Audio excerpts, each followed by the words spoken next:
Welcome back, Sleepyheads.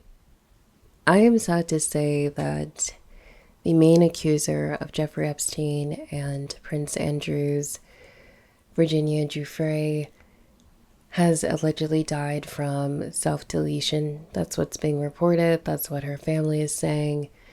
And this happened at her family farm in Australia. This comes just weeks after Virginia got into a near fatal car accident. She was hit by a bus, and the whole thing was sketchy because the police reported that the accident was minor and the bus was full of children. It was a school bus, and apparently the bus driver drew off with the kids and he filed the report about the accident.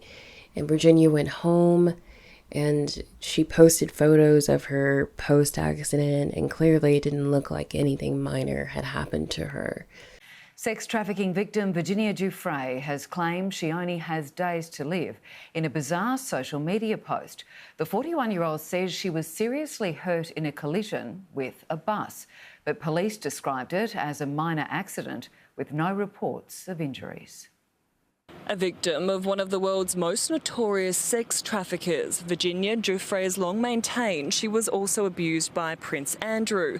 Now, in a shocking social media post, she claims to have been seriously injured in a high-speed crash with a school bus north of Perth. She posted, "I've gone into kidney renal failure. They've given me 4 days to live. I'm ready to go, just not until I see my babies one last time." But WA police say they are aware of a minor bus crash about 80 kilometres north of Perth on March 24. It was reported by the bus driver. We have no report of any serious injuries. I'm not aware of passengers on the bus, but certainly the bus driver reported it as he was required to do and in the right timeframes. And I'm advised there was about $2,000 damage in the vehicle. 10 News First understands Miss Giuffre is a patient inside this Perth hospital, but the diagnosis on her social media post and claims she has only days to live is broadly being questioned. It's also understood Ms Giuffre only arrived at the hospital early this morning, picked up by an ambulance last night, complaining of pain. In a statement, her spokeswoman says Virginia has been in a serious accident and is receiving medical care in the hospital. She greatly appreciates the support and well wishes people are sending. Cindy Lavrenchik for 10 News First. And so after she went home, she ends up going to the hospital because she started to feel worse. And while in the hospital, it's discovered that she's going through liver issues and kidney failure. And allegedly, her family, they were not certain if that was due to the bus accident, the car accident, or not. But that's what she was going through weeks prior to this alleged self-deletion. And I have to say allegedly because we know how cases, stories, and witnesses die in this world. We know what happens to whistleblowers in this society. It's so unfortunate that we have to jump to the worst case scenario with this. And I'm trying to be respectful because I am sure that, since Epstein was first charged back in 2019 and Virginia was a part of that trial, and how brave she had to be to go through all that, go through the stand, and constantly risking her life, knowing that very powerful people did not want her speaking out. Very powerful people wanted to take her down. I mean, that's terrifying. And if she had not had those pictures of Prince Andrew, I mean, that really just sealed her believability. And she ended up settling with an undisclosed amount with Prince Andrew's, which is supposed to be around 10 million. But Virginia went on to do interviews. She allowed people to slander her, to call her a liar.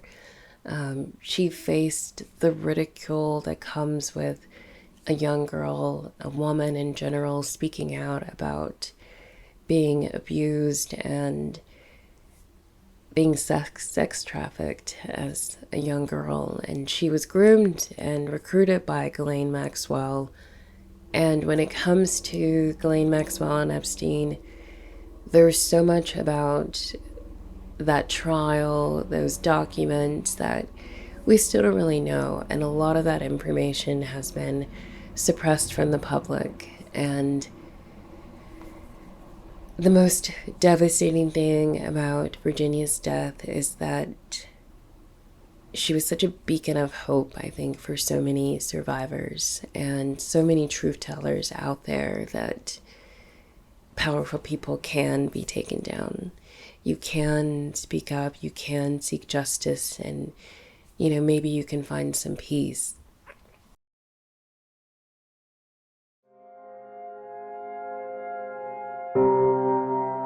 I was young, I was scared, I knew these people were powerful. I didn't know what would happen if I said no. I didn't know what would happen if I reported them. That 16-year-old girl just let it happen.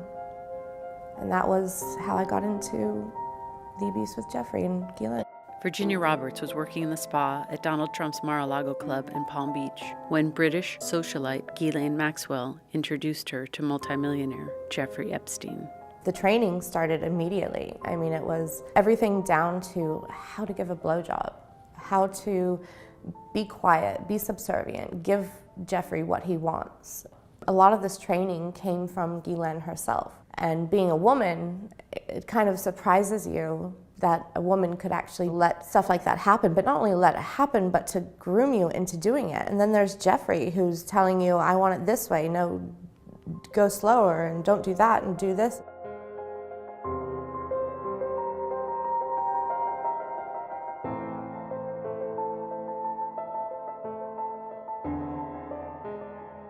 You're just thrown into a world that you don't understand, and you don't know how to, you're screaming on the inside and you don't know how to let it come out. And you just become this numb figure who refuses to feel and refuses to speak and refuses, all you do is obey, that's it. And eventually it led to, well, now we're gonna experiment and we're gonna try you with another guy and see how you go. So they sent me to an island with a professor, and I basically had to do what I did for Jeffrey for him. So it's very private. It's the perfect world for a billionaire getting away with what he was doing. He could hold big parties there and have huge orgies there, and nobody would have any idea what was going on because it was so quiet and so protected. And it started with one, and then it trickled into two, and then so on and so forth. And you know, before you know it, I'm being lent out to politicians and to academics and to people royalty. Roberts claimed in an affidavit the two of the men that Epstein lent her out to were attorney Alan Dershowitz and Prince Andrew, the Duke of York. Dershowitz and Prince Andrew have both denied any involvement with Roberts. A judge later struck Roberts' affidavit from the court record, but the ruling did not address the veracity of her allegations. Dershowitz said he was nonetheless vindicated. Logs from Epstein's private jet, nicknamed the Lolita Express, show a host of high-powered politicians, academics, and celebrities. It's called Lolita Express for a reason. That was a vessel for him to be able to abuse girls and get away with it without anybody being alarmed or any alarm bells going off. It was all the same no matter where you went. All Jeffrey cared about was, go find me more girls. To me, still to this day, it is my biggest shame that I carry around that I will never get rid of. And I'm really, really sad that I brought other girls my age and even younger into a world that they should have never been introduced to. At age 19, Roberts said that she was sent to Thailand to take a massage course and to pick up a girl for Epstein. Instead, she fell in love and moved to Australia, where she and her husband live with their 3 children. I escaped. I called Jeffrey to let him know that I was not coming back and I was not bringing the little Thai girl back, and he said, you know what, have a nice life, and hung up the phone. And that was it. And I thought, I'm off the hook, I'm off the chain, I can go, I can live free. 2007, I was pregnant with my middle son. And I get a phone call from Ghislaine one day in Australia. I'm in Australia. I was like, how the hell did she just find me? Like, I've been out of their life for so long. What's going on? She's like, have you talked to anybody? Have you told anybody what's happened? Like, you know, have you reported us or anything? And I said, no, I haven't spoken to anybody. Okay, good, you stay like that, you stay quiet. The next day, Giuffre calls me with his lawyer on the phone, and he asks me the same questions. Have you talked to anybody? Are you gonna report me? Are you gonna talk to anybody? And I'm like, where is this all coming from? Like, what is going on? The next day, I get another phone call. And this time it's from an FBI agent. Like, hi, I'm blah, blah, blah from the FBI. Have you given Jeffrey Epstein a blowjob? Did you have a shower with Jeffrey Epstein? Did you ever bring any girls over for Jeffrey Epstein? I'm like, I don't even know who you are. I mean, unless you can come over here and show me some official documentation that says that you're with the FBI, I am not saying a word to you. And about 6 months later, I get a knock at the door, and it's the Australian Federal Police. It was like a 12-page document about Jeffrey Epstein and what he had done and how, you know, I was a victim and they've identified me as one.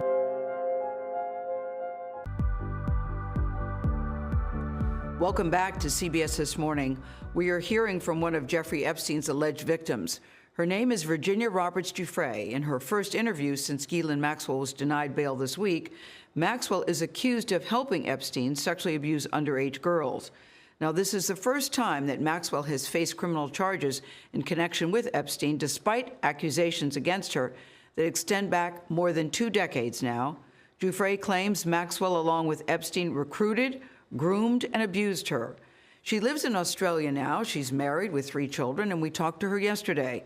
She told us that she thinks Ghislaine Maxwell should spend the rest of her life behind bars. She is a monster. She's worse than Epstein. She did things even worse than Epstein did. She was vicious, she was evil, and she was a woman. Her lawyers have said Ghislaine Maxwell is not a Jeffrey Epstein, that she has been a victim of media spin. They're doing their job, but I know that woman. I've known her really well. Put it this way. Epstein was Pinocchio, and she was Geppetto. She was the guy controlling the strings. Jeffrey. Yep, she was pulling the strings. She had his money. He had her contacts. But Ghislaine was much more conniving and smart than Epstein ever was.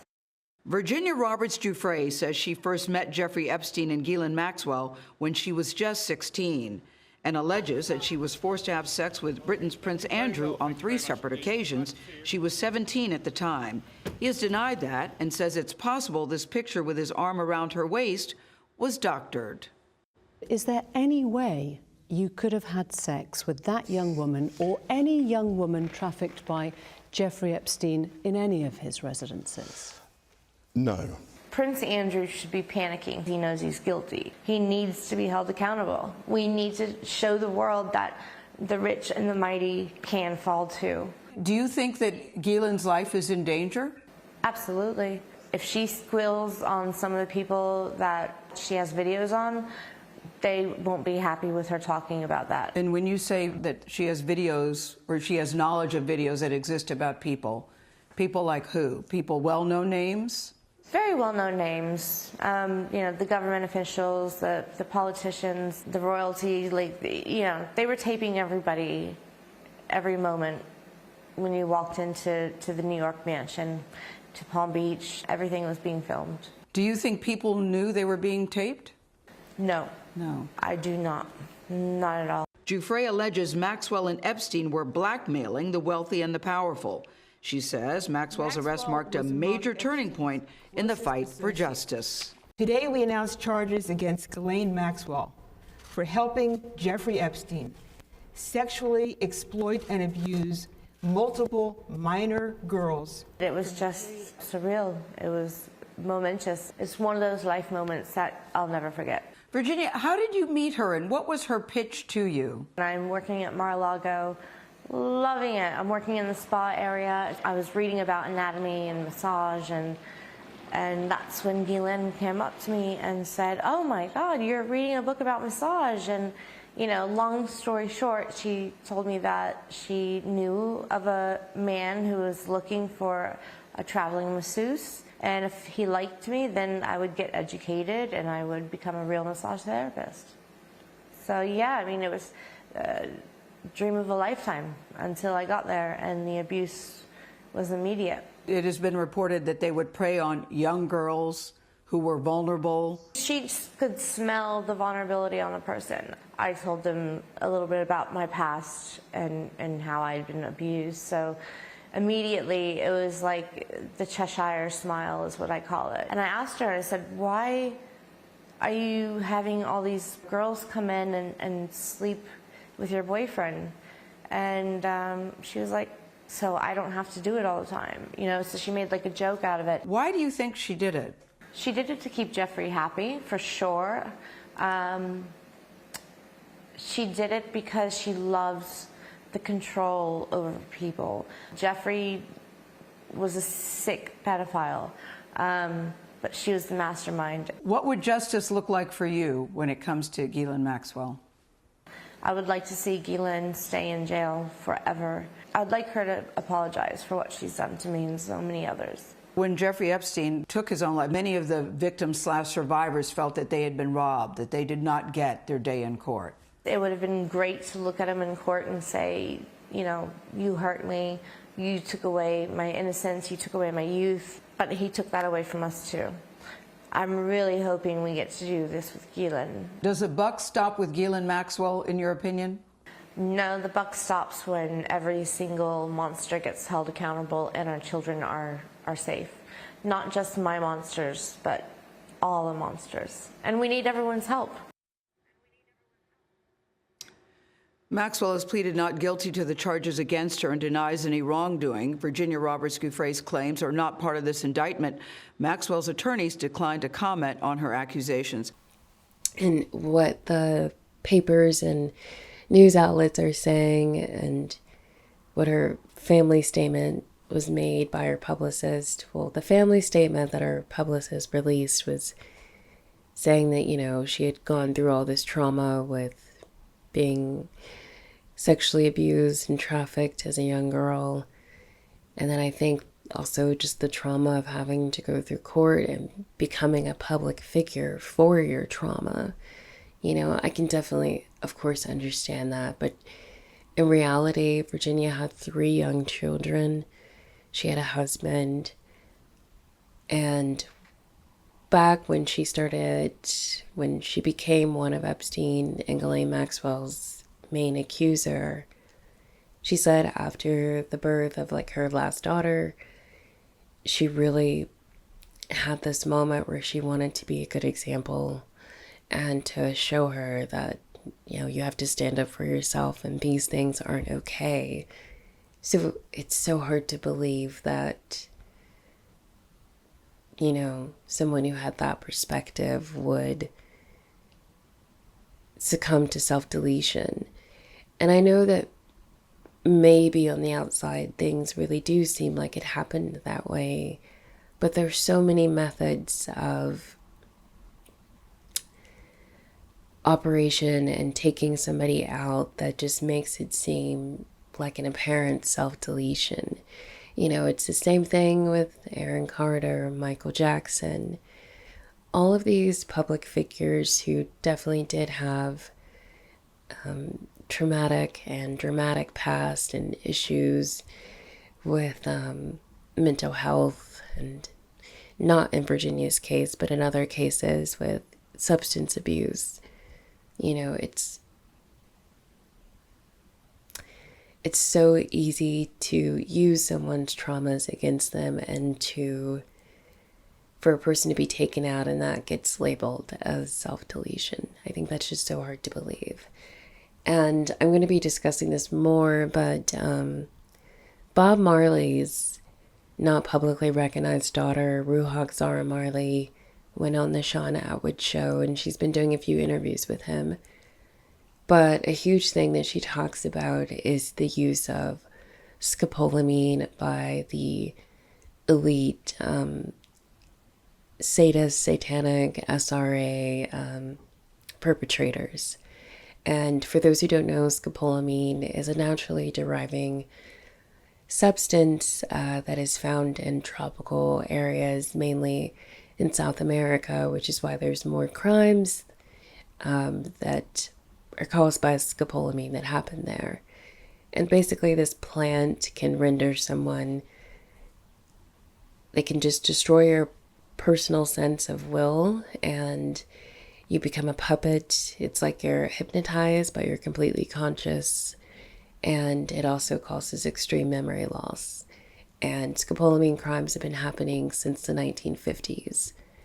So basically this substance can be put into a perfume, a drink. It can be applied topically with a cream. It can be put into a joint, a cigarette, a pipe.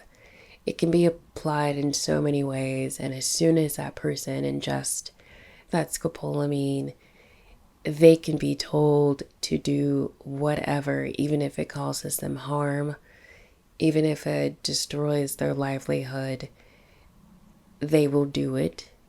And if they survive it, they will wake up the next day not remembering it, because scopolamine does leave the body very quickly. I think it's about 12 hours it passes through the urine. And if you think about Blink Twice, I always get the title of that mixed up, but Don't Blink Twice or Blink Twice. The whole thing, I don't want to ruin the movie, but if you haven't seen it already, then whatever. But basically, these young women, and I think there's one male victim in the movie, but they discover that they are being drugged with this perfume that they have been given by this really rich, famous, young, carefree businessman that they were all kind of groomed and fooled by, the glamour of his life and just the fun.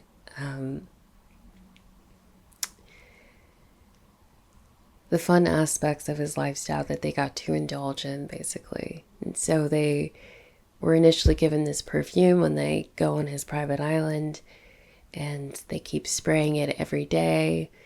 And that's how they learned that they were being drugged, which is basically exactly what scopolamine does. And the parallels of the fact that scopolamine can be administered in a spray, and if you think about like the Diddy parties with the baby oil and those having drugs in them, muscle relaxers, all that other stuff, ecstasy, it's just extremely, extremely, we have to consider the reality that someone may have been given such a thing and then told to self-delete themselves. And if you're Virginia, who battled some of the wealthiest people in this world, the most powerful people in this world, and you go through all of that, let's just talk about the fact that if you're a survivor and you have to go to court, you have to face your perpetrators, you have to talk about the most heinous personal acts and crimes that were committed against you. That is emotionally draining in and of itself. So to go from that to, after all of that, next thing you know, you're famous because you went through all of that. That exhaustion could definitely add to some mental health crises. But then you also think about the fact that, she went up against those powerful people. She challenged them.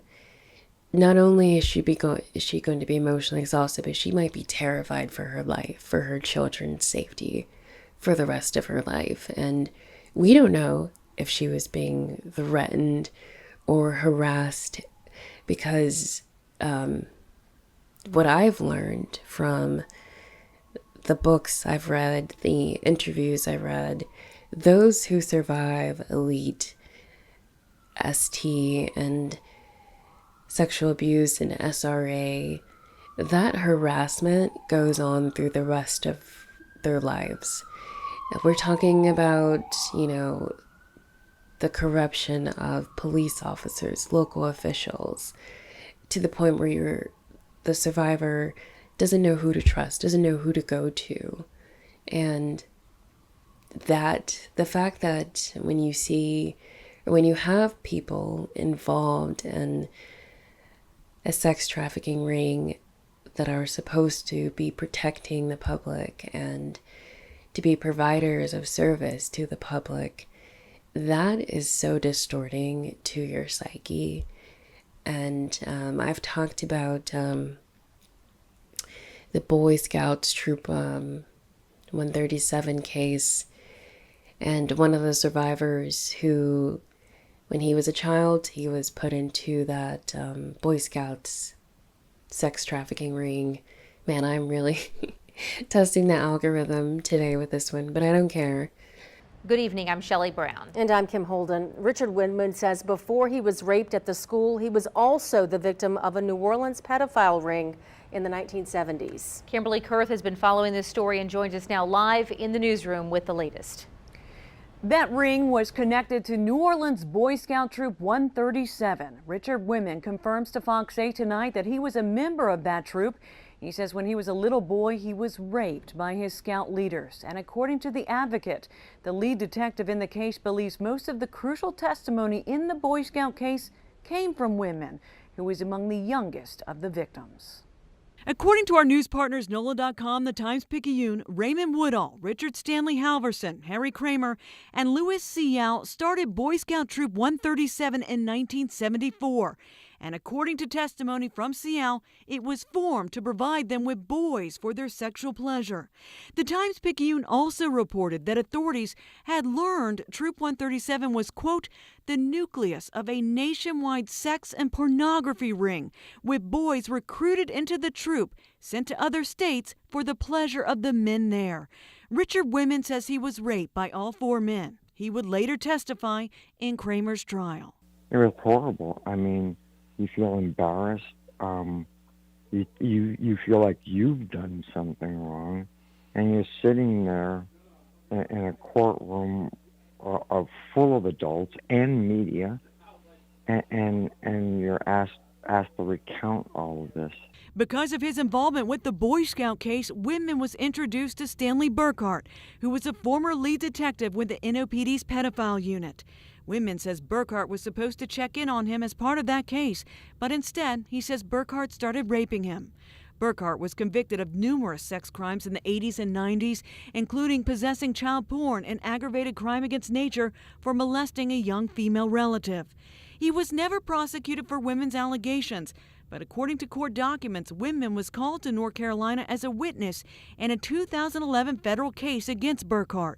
The court concluded then that Burkhart was a sexually dangerous person, and in coming to that opinion, the judge cited significant events in Burkhart's life, including that while a police officer, he molested Richard Winman, a young boy at the time.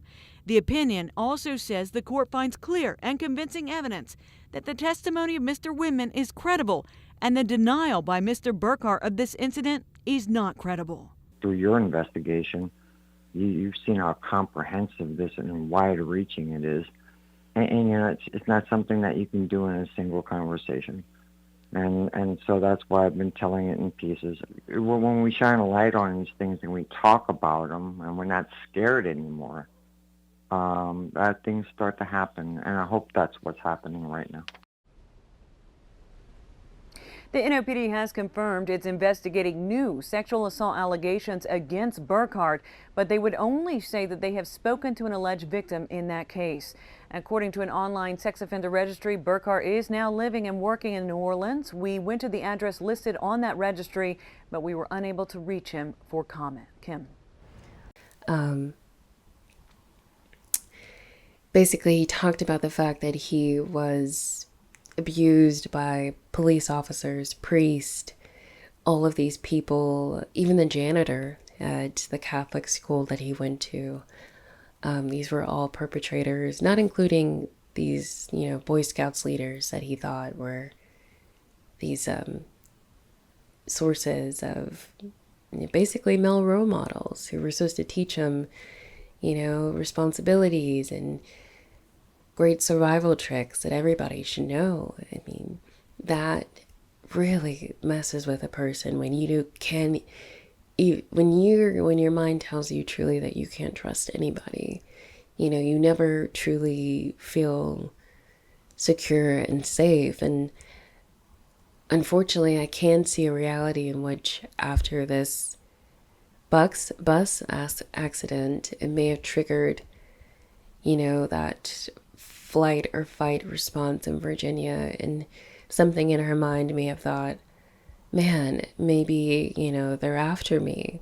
You know, maybe I'm being Princess Diana'd, you know, and her need to protect her children and to possibly not create more harm for them, or to possibly have a situation in which someone tries to take out her whole family.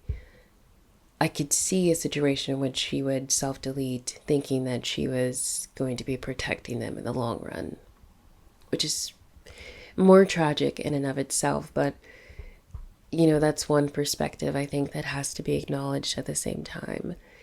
In another instance, we can also look at the fact that taking Virginia out is a way to kill the story, kill the momentum of so many survivors, kill the hopes of people who may have also survived Epstein, Ghislaine, Prince Andrew, or just even more powerful people.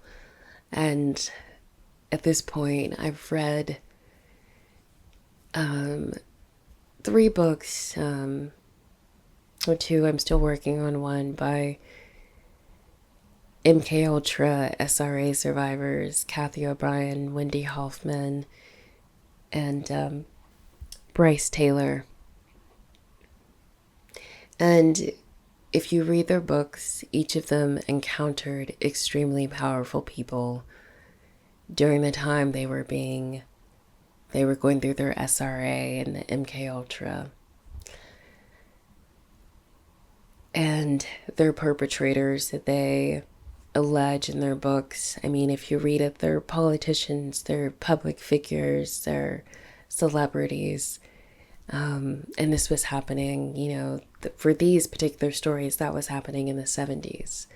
So at this point in, you know, my research and my understanding of MK Ultra, SRA, elite trafficking, I have to acknowledge the worst case scenario. And if anybody knows about Kathy O'Brien's story, you know that she could not trust anyone. She could not trust doctors, therapists, police officers, and unfortunately she could not trust her government. And how she, you know, managed to survive, I mean, it is truly divine intervention. But knowing what I know about those stories and hearing what has happened to Virginia, it's just so hard for me to take the story at face value and just say, oh yeah, that's what happened to her, you know. I will probably never truly believe that. But I do, I extend my condolences to her family and her children. It's just devastating. And I truly hope this doesn't derail more people who plan to speak out and who plan to take down these elite perpetrators. And, you know, I always say this, we have to remember that the illegal trafficking industry is a multi-billion-dollar industry. And when you look at local pimps, local procurers of victims, they aren't the ones who are, you know, sitting in mansions and have, you know, multiple properties in different countries and different states or cities. They aren't the ones who, you know, are living that kind of lifestyle. So you have to sit here and think, who on this planet is retaining that kind of wealth, and how is that even possible? And I always remind people too, the mafiosa business model is so tried and true in our society. We have people who use money that has been attained through illegal, despicable methods, and they take that money and they get loans. Sometimes, they're working directly with the mafia. Sometimes they're straight up a part of the mafia. And I believe that they go on to start businesses and they fund big projects that makes them richer. And through that, they're able to clean a lot of that dirty money. And the public goes on just thinking that this person, started this awesome business and look who they've become. They're such great leaders and role models, and that's just not the case here. And I also want to say that in the last few years, I've seen more and more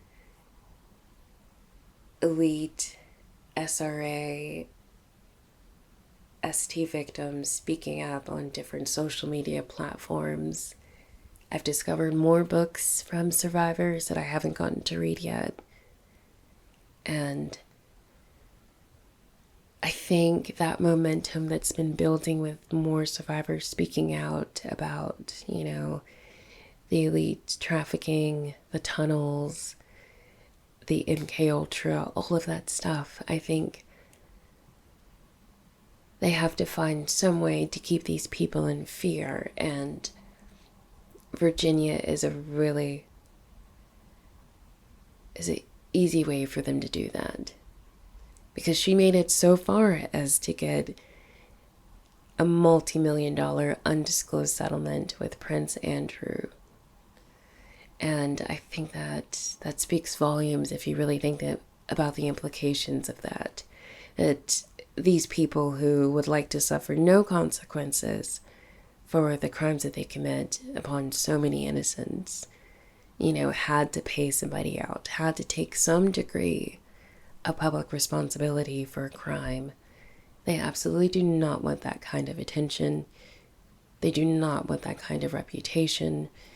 It goes against the secrecy of their order. It goes against that level of discretion that they like to operate at. And they were able to get by for so long because social media did not exist, because people weren't having these discussions, people weren't making, what will always be labeled as conspiracy videos online about these topics. And I've seen videos recently about people talking about how Ally Carter, who has made accusations against Diddy, Oprah, Denzel Washington, Jay-Z, and even Beyonce, and she's talked about the tunnels.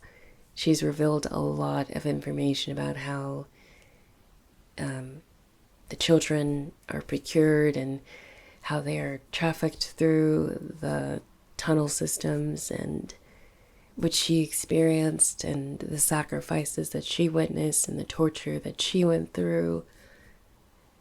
And people have been saying that she's on the run, she's trying to, her life is in danger. So it's just this constant, if you're a survivor of the elite trafficking, it's this constant sense of never truly safe that you have to accept that will become your life, basically, if you speak out. And man, it's just very devastating. And it's so frustrating too, because there's still so much information that the public doesn't know about the Epstein and Ghislaine Maxwell trials and all of the perpetrators involved. We just know a few of them. We don't know them all. And Jeffrey Epstein had a long list of accusers before Virginia came out, but no one was as forefront and as public facing as her, because she had that photo of her and Prince Andrew. And how else can, somebody refute or deny it when you have this photo? So I think that says so much, and thank goodness for that photo. I mean, I think that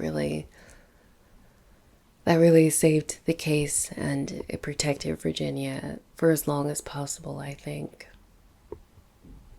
But yeah, I'll be speaking on this topic more, but I just wanted to come and say this and to extend my condolences and to show my respect for Virginia.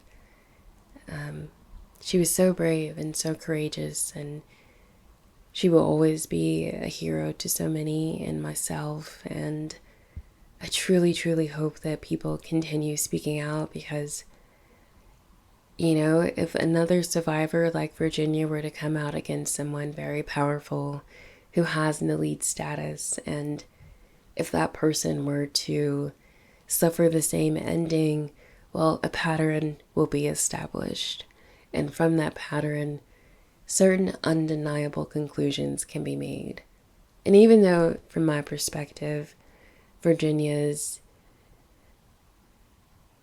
deletion matches a pattern that I feel that I've seen when public figures speak out and stand up for themselves.